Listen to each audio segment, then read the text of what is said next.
Ini adalah konsol portable retro dari Anbernic. Model serinya adalah RG35XX. Ini baru launching awal tahun 2023 ini ya. Ini saya beli di official store-nya Anbernic di Tokopedia. Harganya 850.000.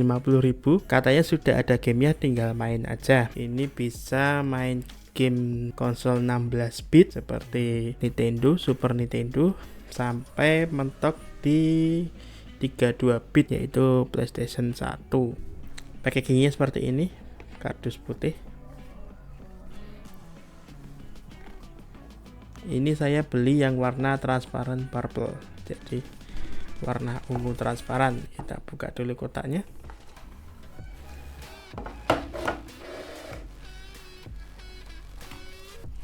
Oh,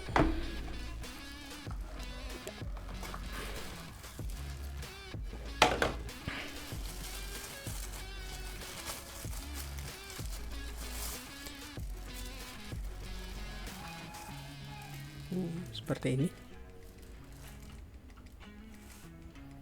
Saya taruh situ. Kemudian ini kita dapat tempered glass, tapi sayangnya tisu basah sama tisu kering yang untuk membersihkan layarnya nggak dikasihkan. Jadi ini hanya tempered glassnya aja. Mungkin kalau kalian mau pasang bisa pakai tisu biasa, nanti dibersihkannya bisa pakai tisu basah atau digosok pakai minyak kayu putih juga bisa. Ini apalagi ini kita dapat kabel USB A ke USB C. Untuk ini untuk kabel untuk charging ya. Ini tak singkirkan dulu. Jadi CPU-nya dia keterangannya hanya quad-core Cortex A9 dengan RAM sebesar 256 MB DDR3. Storage-nya adalah 64 GB. OS-nya dia, jadi Anbernic sendiri itu sebenarnya dia punya OS sendiri.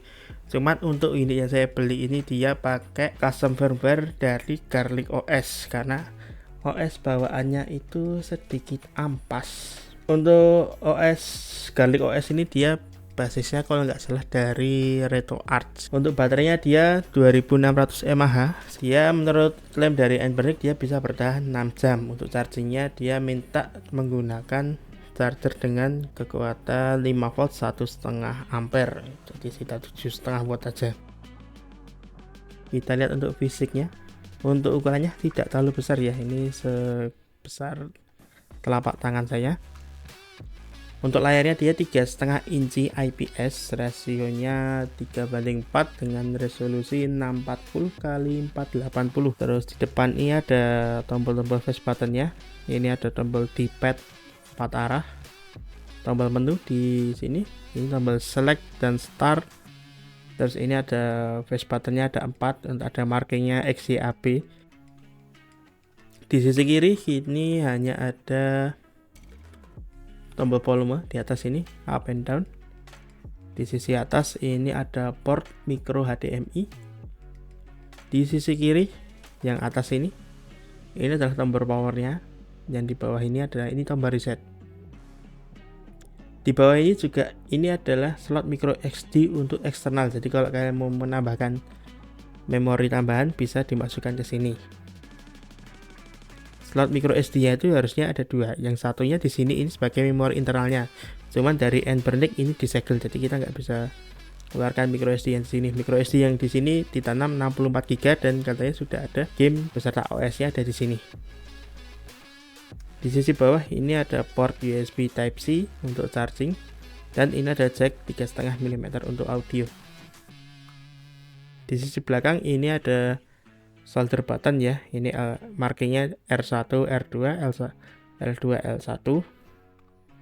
Ini kalau dilihat kayaknya nggak nyaman untuk dipegang, tapi sebenarnya kalau dipegang seperti ini posisinya pas, ditekan. Untuk tombol-tombolnya dia membran nih ya, jadi tidak terlalu berisik, pakai membran. Sisi belakangnya ini agak clicky sedikit, bisa didengar nih.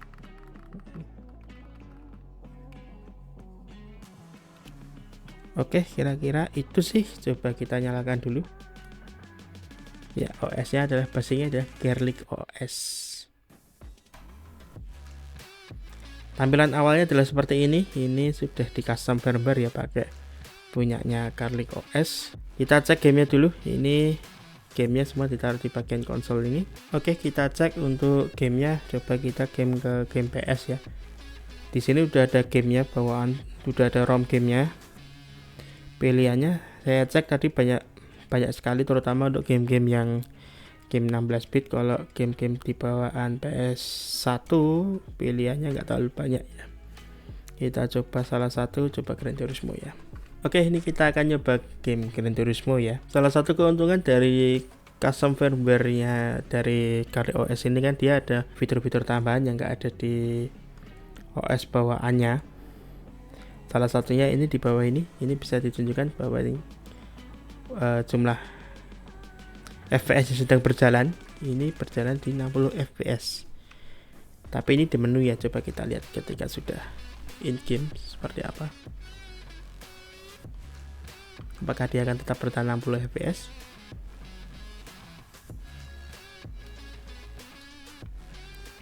Oh, untuk game Gran Turismo dia lancar banget loh, dia bisa bertahan di 60 fps, terlihat lancar tanpa stuttering ya di sini ya.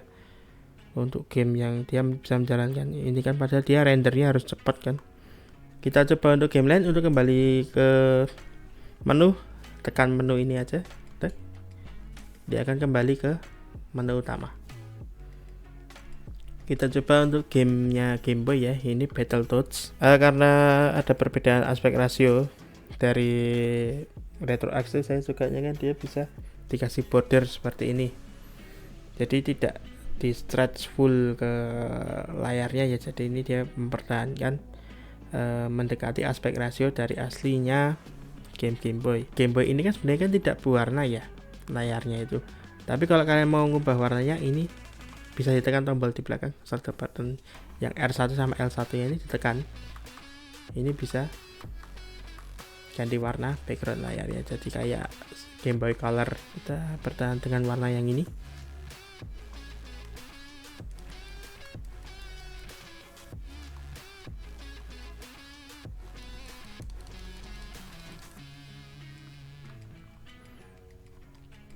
Oke, ini kan kita posisi baru main Battletoads di Game Boy ya. Terus misalnya kita mau balik main game lain nih, kita bisa kok main ke posisi tadi terakhir kan kita main Battletoads. Nah, ini kalau kita mau balik main Gran Turismo tadi, lanjutin lagi bisa. Dia akan kembali ke posisi terakhir sebelum ditinggalkan, kayak quick resume kalau kalian tahu di Xbox itu.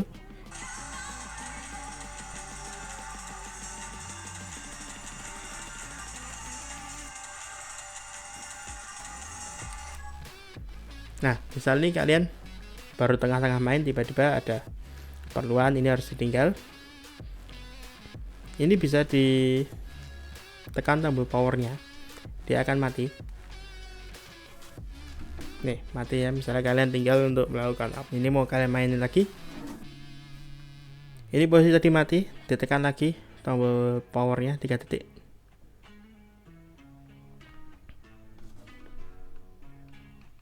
Dia akan boot lagi.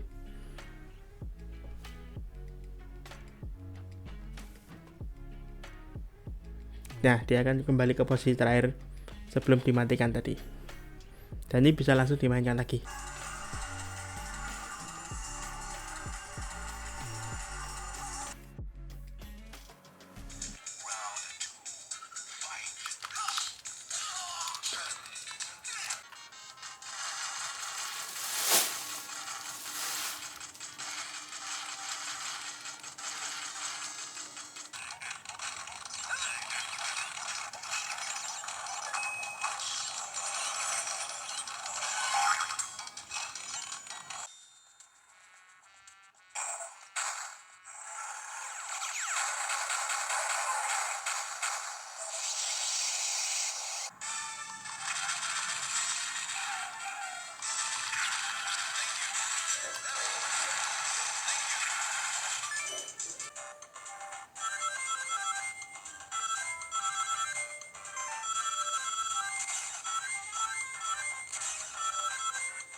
Untuk kekurangan mungkin ada beberapa ya, kayak di game Spider-Man 2 itu saya nyoba, itu dia frame rate-nya tidak terlalu lancar, tidak selancar kayak di Gran Turismo atau di Tekken 3 ya, agak kelihatan kalau dia itu frame rate-nya agak choppy, agak kayak gak lancar gitu. Juga ketika di pause itu dia ada suara kayak kresek-kresek itu, dan mungkin bisa jadi karena ROM-nya yang jelek. Karena kita nggak tahu Anbernic ini kan gamenya kan sudah bawaan dari Anbernic-nya dari sananya, kita nggak tahu dia ROM-nya dapatnya dari mana. Mungkin kalau kalian punya koleksi ROM lain bisa taruh di micro SD dan ditaruh di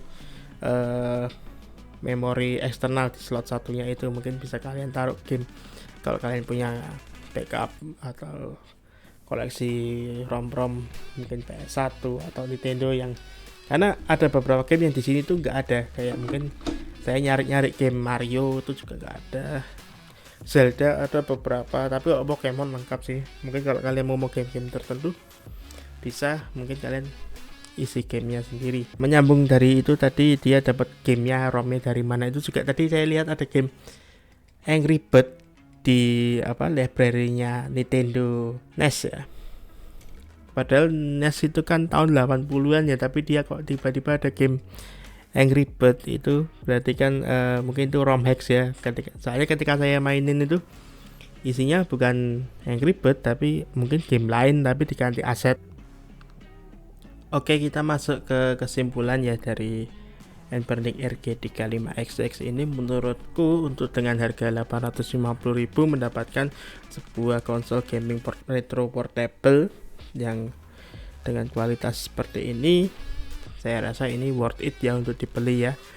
Build quality-nya bagus, terus untuk dipakai main game, saya coba beberapa game itu sebagian besar dapat berjalan dengan lancar dengan kualitas yang ditawarkan dan fitur-fitur yang ditawarkan. Untuk harga 850.000, misal kalian butuh konsol portable untuk main game-game retro, ini salah satu pilihan yang terbaik dan worth it banget untuk dibeli. Oke, kiranya itu untuk review dari Anbernic RG35XX ini. Kalau kalian belum subscribe, jangan lupa subscribe. Kalau kalian belum like video ini, jangan lupa di like dan tinggalkan komen di bawah. Siapa tahu kalian ada ide, ada hal lain yang harus saya review, silahkan taruh di komen aja nanti. Siapa tahu saya gabut dan punya uang, saya akan mencoba reviewnya. Oke, terima kasih dan sampai jumpa di video berikutnya.